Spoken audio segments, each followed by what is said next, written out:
You know, speaking about 2020, apparently there's another big anniversary this year. Yeah. Windows 95. Windows 95 turns 25 years old. If you're still using Windows 95, it's time to upgrade your life. But Who the hell would be using Windows 20? hey, Windows. Whatever. But Windows 95, I think, was a big turning point in operating systems. What did we have before Windows 95? Was it Windows 3.1 or something like that? That's what it was called. I don't remember. What I used before 95, I remember I was still on DOS. It was a lot of DOS-based stuff. Yeah, for real. It was a lot of DOS-based stuff. It's crazy because I remember using Windows 95, and it was a big thing. The marketing, the advertisements everywhere, having it look user-friendly with a start bar. It looked completely different from DOS. It was legit revolutionary of its time. Windows 95 for sure, I would say was, I don't know. If I would have to rank some of the best operating systems out there, I would have Windows 95 as the best, number one. I don't remember it having too many bugs. I don't remember having too many issues. It was just you logged in and you were able to get in stuff. I didn't have a bad experience. As soon as we went from Windows 95 to Windows XP was like, okay, you saw the bugs in XP. Well, yeah, they started pushing out a lot of things because we had Windows XP, we had Windows 2000, we had Windows Me. But yeah, so if anybody remembers Jay Leno actually did the launch of Windows 95 with Bill Gates. Really? I didn't know about that. Yeah, that's what it says. Yeah, I don't remember watching it because I was hella young. It was a 32-bit operating system. And yeah, I mean, to me, that's what I started working on, Windows 95. I wasn't too big on the whole DOS thing. I mean, I learned QBasic growing up, and that's pretty much as close as I got to DOS. I was DOS. I was hella DOS.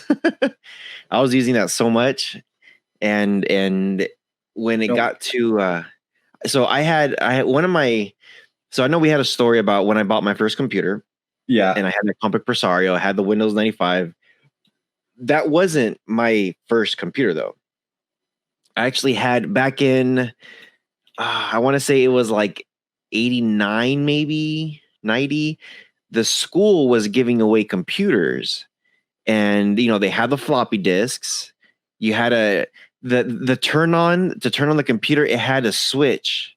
It looked like actually it wasn't a switch, it was like a lever. Yeah. And it clicked. It was like, bah, it clicked. And then when it clicked, you almost heard like the spark inside the machine, like, That's crazy. And that's what I was on floppy disk. I was on DOS. I was using all that stuff, all those games, Prince of Persia, the Oregon Trails. I used to use all those games back then. And then 95 came out, and that's when I got that computer. Ever since then, I like Windows 7, I would say was the closest thing to 95. Windows 7 was pretty good. I really did like Windows 7. When they forced Windows 10 on everybody. Yeah.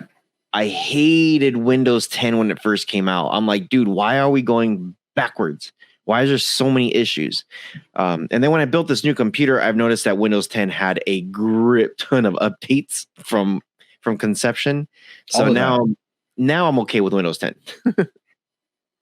One last thing about Windows 95. Here's a fun fact. Back when it launched, they hired two now famous big celebrities to do a walkthrough guide of Windows 95. It was, what was her name? Jennifer Aniston and Matthew Perry did a walkthrough guide for Windows 95. I mean, their credentials are so tech savvy. You got to have them do a walkthrough guide. You have to. You have to. Oh, maybe they just trying to say Windows is your friend. Windows is your friend. Have you seen those commercials? Like do a research later. I've been on some weird, and I think, you know what? I accidentally ran into some channel that they did. This is a fax machine, you could fax things from here and there. It's like back from the 80s, like super like dated. And there was a Windows 95 commercial that they were, it wasn't even a commercial. It was more like, it was just some two nerdy people to the, like they like, dude, oh my gosh. When you see the TV show Family Matters and you see Steve Urkel and people think Steve Urkel is the definition of nerd. Hell no. The way these two make Steve Urkel look like freaking Hollywood, Just for Men, beach body, like hunk of a hunk man. You know what I mean? Like, no, these two guys. It was a guy and a girl that were like, okay, nerds. Like they had the pins, the pocket protectors, the pencils. They had the buck teeth. I know I'm probably like. I think you're offending. I think you're offending my inner nerd right now. Okay, probably. But this was. It was like you know, I'm a nerd. I think a lot of us are nerds in our own respective ways. But these guys were like they were talking about Windows 95, and I remember watching this a few weeks ago too. So it's cool that you bring this article, and I'm just like, I was like, dude, and the lady that was the reporter, it was like, this is so revolutionary. It has a start button, and you can click on this, and you have your programs and your settings. It's like, dude, am I listening to an 80s porno over here? What is this?